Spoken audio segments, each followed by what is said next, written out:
Të lutem mos më lër. Do të mbahesh përgjegjës për këtë në ditën e gjykimit. Është në rregull. Unë do t'i kërkoj Allahut falje. Unë do t'i kërkoj Allahut falje.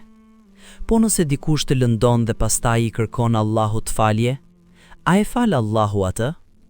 Islami jep një përgjigje shumë të qartë. Allahu thot në Kur'an: vërtet, Allahu i fal të gjitha mëkatet. Por kjo duhet kuptuar siç duhet. Në Islam, mëkatet janë dy llojesh. Lloji i parë janë mëkatet ndaj Allahut. Për shembull, mosfalja e namazit, mosbindja ndaj Allahut në fshehtësi, apo gabimet personale mes një robi dhe Zotit të tij. Nëse një person pendohet sinqerisht, ndjen keqardhje, e ndalon mëkatin dhe i kërkon Allahut falje, Allahu mund t'i fal këto mëkate plotësisht. Nuk përfshihet asnjë person tjetër. Lloji i dytë janë mëkatet ndaj njerëzve. Të lëndosh dikë, të thyesh një zemër, të ofendosh, të shtypësh apo të shkaktosh dhimbje.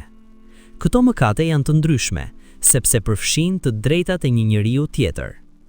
Nëse dikush e lëndon një person dhe pastaj i kërkon Allahut falje, Allahu mund ta fal pjesën që lidhet me të, por e drejta e viktimës mbetet ende.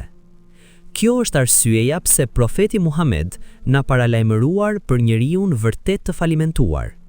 Ai tha: një person do të vijë në ditën e gjykimit me namaz, agjërim dhe sadaka, por ai gjithashtu ka lënduar njerëz. Atëherë, Allahu do t'i marrë veprat e tij të mira dhe do t'u jap atyre që i ka dëmtuar. Dhe nëse veprat e tij të mira mbarojnë, mëkatet e të shtypurit do të vendosen mbi të. Mësimi është shumë i qartë. Pendimi i vetëm nuk mjafton kur është lënduar një person tjetër.